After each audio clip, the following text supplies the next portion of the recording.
and I done talked about man to make the post, and I want to tell it, you know. But anybody, any sin that you are, there's no sin that you could have done that I'm not going to be willing to say, man, why would I do that to you and Jesus wouldn't do it to me? That's when we begin to go and rank sins again. All right, I see Shemaine, let me give the DJ, then Shemaine, then Barbara Allen, then George Smith. And then I saw see Joanne back there. So DJ. Okay, well, I'm going to deal with the whole spectrum of the whole thing. That is homosexual, sex, change, and anything else. What we as a church got to do, and the church is the church. So no matter what you are, what you done change. When you walk into the church, we ought to be humble enough, kind enough, even though we know this individual don't want to submit to their problem. But just the echo of us saying, God loves you. God loves you. And over a period of time, you'll be amazed maybe how things change. This individual may want to take a look. But you know, my mother used to say, you can lead a horse to the water, but you can't make it drink. I said, you know what, Mama, you're right. But I want to be that individual person to take that horse to the water. The first time, I'll take him to the water again the second time, and I bet you when he gets thirsty enough, he'll get there by himself. All right. Okay? So before anybody can start pointing the finger, saying this and that, check your own house. And my house. Okay? Check your own house. Okay? Because then we have to, in order for us to help somebody else, we got to help ourselves. Because that's what God did. We want to take it even a little deeper because this person is a homosexual or this person is a lesbian. Take it a little bit deeper is the fact that God died for us.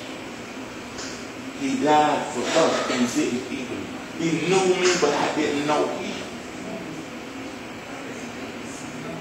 He died for us. I'll put this little statement in your mind real quick.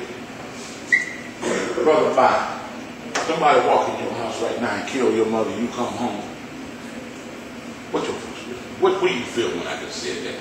You know, killed your mother. Probably just Okay, you don't even have to go there. I'm just saying, they probably hit you so hard, you probably have to thank for it. Okay, well, you know, because it's human, and I know you are, and you're a brother. And I say, whoever it is dead, because I'm looking for him.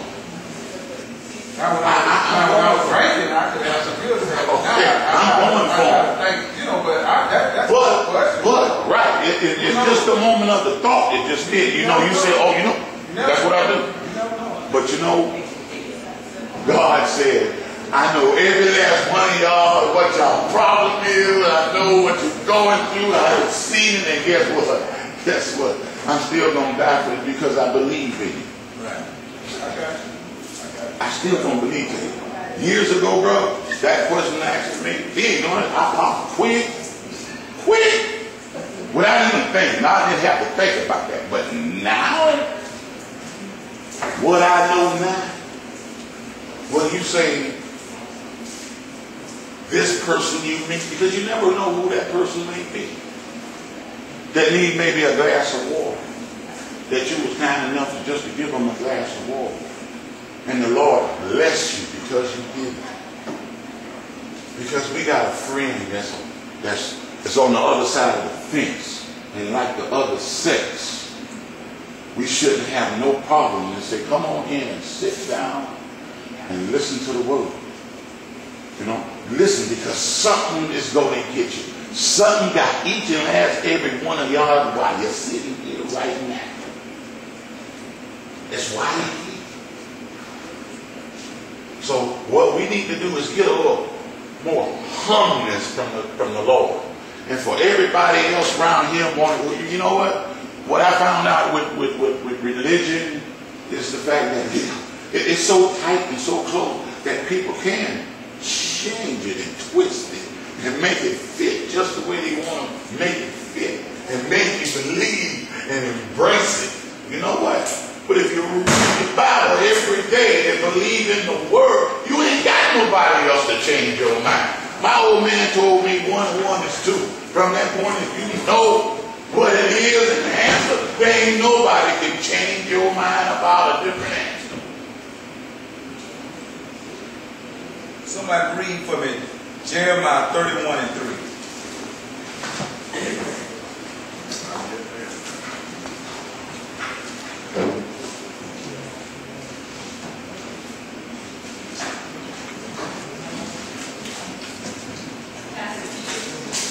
Jeremiah 31 and 3. The Lord has appeared of old unto me, saying, Yea, I have loved thee with an everlasting love. Therefore, with loving kindness have I drawn thee. With loving kindness have I drawn thee. Keep your finger right there. Go to 2 Timothy 4 and 3.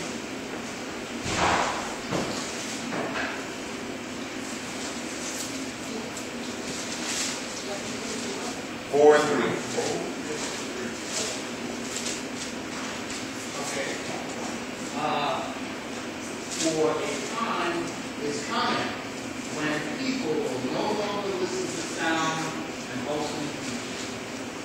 They will follow their own desires and will look for teachers who will tell them whatever their itching ears What they want to hear. Okay. Now, you see that right there? That excites us.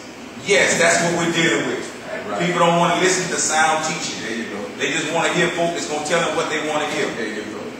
But then Jeremiah said, but still, with loving kindness have I drawn thee.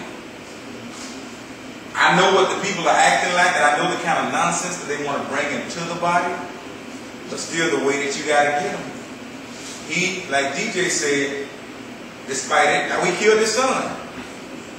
And he said, every time I sin, it's like I crucify him all over again. Despite every sin I did, he still drew me by love.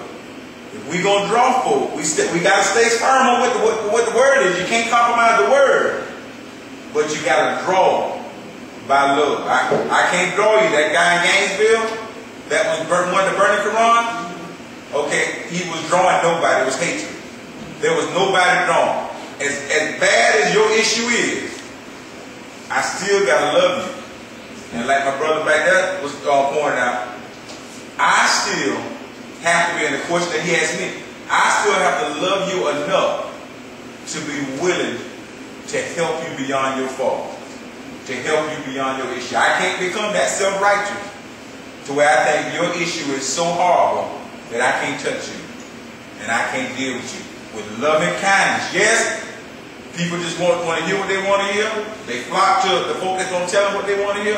That this right, that's right. Okay, I know that. But I still, despite all that, I can't be reduced to hatred. I can't be reduced to being disrespectful. I can't be reduced to degrading people. With loving kindness have I drawn thee. You want to see an empty church? It's a church with attitude that don't show love. All right? You ever want us to stop growing? Stop letting people be able to walk in here and say, I just felt so much love. When they start walking, they start walking in here and they feel it's cold. We don't even really want you here. We have no love for you. We think we're better than you.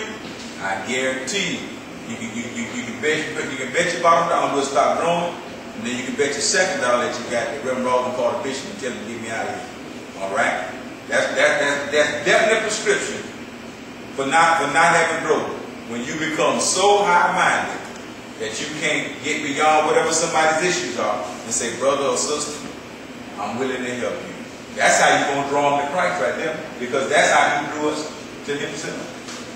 All right? Now, Shemaine, I'm back at you. All right? And I guess that's kind of the summation of what I see in the messages that we watch on television.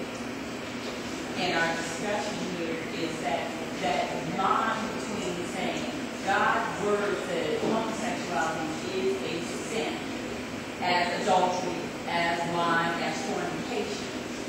The but in it is I still have to love you. Right. And somehow the church, when we partiality is